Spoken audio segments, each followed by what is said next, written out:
ओम गणेश महागणेशाय नमः। राधे राधे दोस्तों, कैसे हैं आप सब। दोस्तों, मार्गशीर्ष मास की कृष्ण पक्ष की एकादशी को उत्पन्ना एकादशी के नाम से जाना जाता है। इस बार यह एकादशी 20 नवंबर दिन रविवार को है। एकादशी तिथि भगवान विष्णु को अत्यधिक प्रिय है। एकादशी के दिन भगवान विष्णु माँ लक्ष्मी जी के साथ ही एकादशी माता का पूजन किया जाता है। उत्पन्ना एकादशी का धर्मशास्त्रों में विशेष महत्व बताया गया है। शास्त्रों और पुराणों के अनुसार उत्पन्ना एकादशी के दिन ही एकादशी माता प्रकट हुई थी। इस दिन से ही एकादशी व्रत रखने की शुरुआत की गई थी, इसलिए इस एकादशी को उत्पन्ना एकादशी कहते हैं। जो व्यक्ति एकादशी का व्रत रखना चाहते हैं, उन्हें व्रत की शुरुआत उत्पन्ना एकादशी से ही करनी चाहिए। मान्यता है, उत्पन्ना एकादशी का व्रत करने से व्यक्ति के इस जन्म के साथ ही पिछले जन्मों के भी पापों का नाश हो जाता है। शास्त्रों के अनुसार पापों की वजह से ही मेहनत का फल नहीं मिलता, किस्मत साथ नहीं देती, और इस एकादशी के व्रत के प्रभाव से पापों का नाश होने से किस्मत साथ देने लग जाती है। हर कार्य में सफलता मिलने लगती है और बिगड़े काम भी बनने लग जाते हैं। दोस्तों, इस बार की उत्पन्ना एकादशी बहुत ही ज्यादा खास है, क्योंकि इस दिन एक साथ 5 दिव्य और दुर्लभ संयोग का निर्माण हो रहा है। इस दिन प्रीति योग, आयुष्मान योग, दुष्पुष्कर योग, अमृत सिद्धि योग और स्वास्थ्य सिद्धि योग एक साथ बन रहे हैं, जिससे इस बार की एकादशी का महत्व कई गुना अधिक बढ़ गया है। इस दिन भगवान विष्णु माँ लक्ष्मी का पूजन करने से कष्टों से छुटकारा मिलता है और धन का लाभ होता है। इस बार यह एकादशी रविवार के दिन है।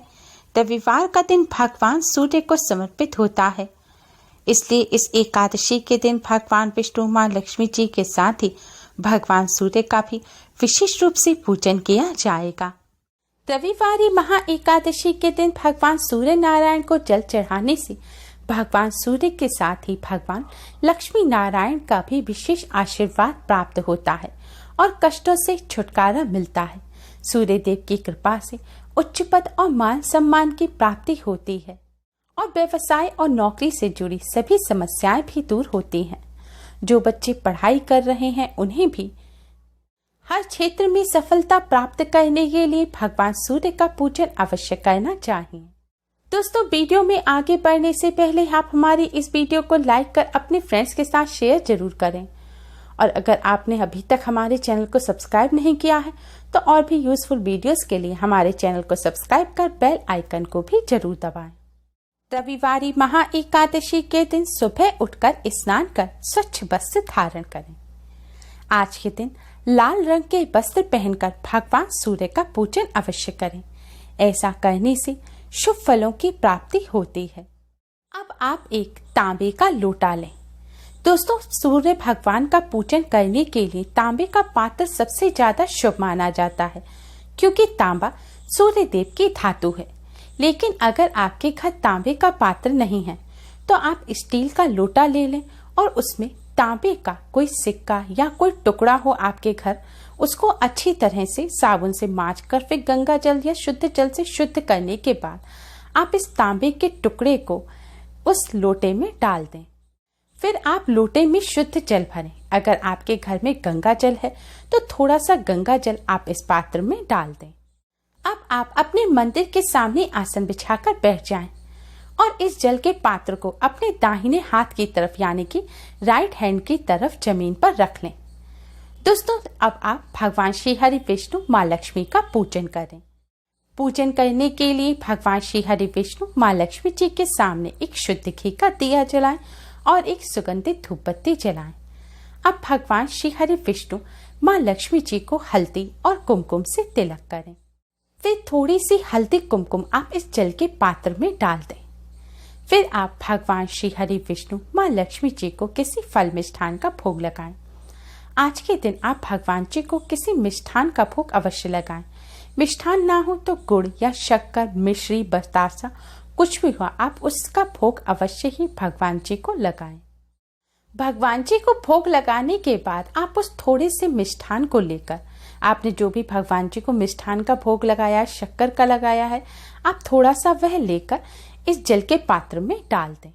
अब आप भगवान श्री हरि विष्णु माँ लक्ष्मी जी को प्रणाम करें और भगवान विष्णु जी के 12 मंत्र ओम नमो भगवते वासुदेवाय का 108 बार जाप करें।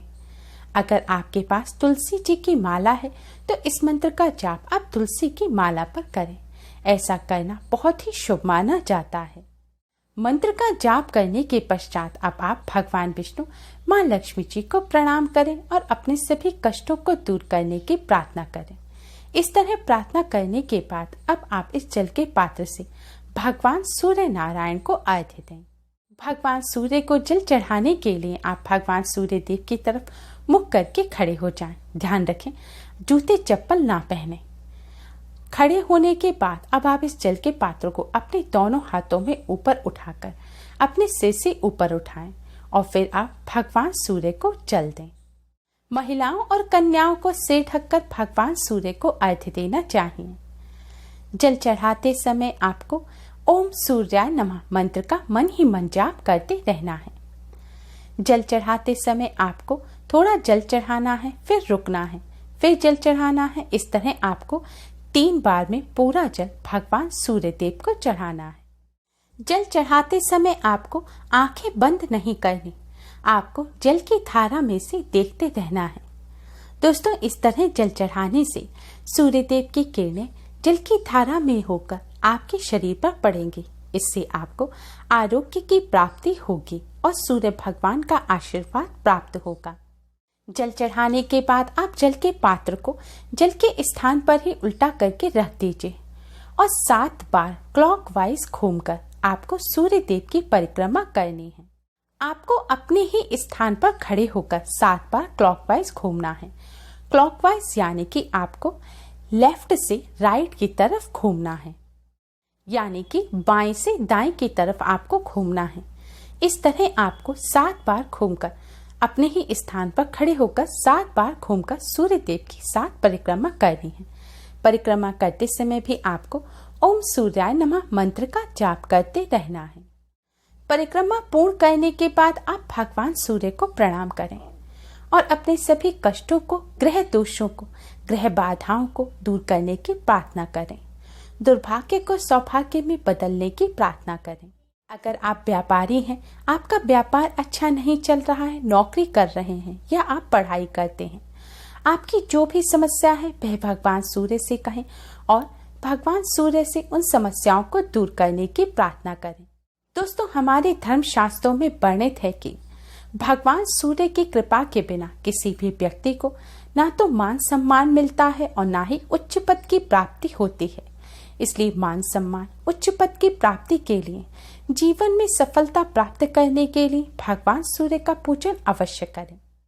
दोस्तों, आपको यह ध्यान रखना है कि जो आपने भगवान सूर्य देव को जल चढ़ाया है वह जल आपके पैरों की तरफ बहकर ना आए और ना ही आप उस जल पर चलें। कोई खुला स्थान ना हो तो कोई बर्तन या फिर गमला रखकर आप उसको नीचे रखकर आप उसमें सूर्य देव भगवान को जल चढ़ा सकते हैं, या बर्तन में जल चढ़ाने के बाद आप उस जल को किसी पेड़ पौधे की जड़ में डाल सकते हैं। यह भी ध्यान रखें, महिलाएं पीरियड के दौरान सूर्य भगवान को जल ना चढ़ाएं। आप सूर्य भगवान के मंत्र का जाप कर सकते हैं लेकिन जल ना चढ़ाएं। जल चढ़ाते समय आपका मुंह झूठा नहीं होना चाहिए। अगर आपने तंबाकू वगैरह खा रखा है तो उसको आप कुल्ला करने के बाद ही जल चढ़ाएं। भगवान सूर्य को जल चढ़ाने से पहले आप कुछ भी खाएं नहीं। अगर आपको कोई रोग है, आपको दवा वगैरह लेनी है, आप लंबे समय तक भूखा नहीं रह सकते तो आप खा सकते हैं, लेकिन अगर आप स्वस्थ हैं तो आप बिना खाए ही भगवान सूर्य को जल चढ़ाएं। अगर आपने स्टील के बर्तन से भगवान सूर्य को जल चढ़ाया है तो जो तांबे का टुकड़ा है आप उसे उठाकर रख दें और फिर आप जब भी जल चढ़ाएं तब आप इस टुकड़े को लोटे में डालकर भगवान सूर्य को जल चढ़ाएं। लेकिन ध्यान रखें, कांच, प्लास्टिक या लोहे के किसी भी बर्तन से आप सूर्य देव को जल ना चढ़ाएं। दोस्तों, रविवारी महा एकादशी के दिन इस तरह भगवान श्री हरि विष्णु माँ लक्ष्मी के साथ ही भगवान सूर्य नारायण का पूजन करने से सभी मनोकामनाएं पूर्ण होती हैं। जीवन में उच्च पद और मान सम्मान की प्राप्ति होती है। बिगड़े कार्य भी बनने लगते हैं और हर क्षेत्र में सफलता मिलती है। रविवारी महा एकादशी के दिन इस तरह भगवान सूर्य का पूजन कर आप भगवान सूर्य की कृपा अवश्य ही प्राप्त करें। उम्मीद है आपको हमारी ये वीडियो पसंद आई होगी। प्लीज लाइक करें, हमारे इस वीडियो को अपने फ्रेंड्स और रिश्तेदारों में ज़्यादा से ज़्यादा शेयर करें, जिससे वह भी इसका लाभ उठा सके। हमारी और भी वीडियोस के लिए हमारे चैनल को सब्सक्राइब करना ना भूलें। Thanks for watching. Radhe Radhe.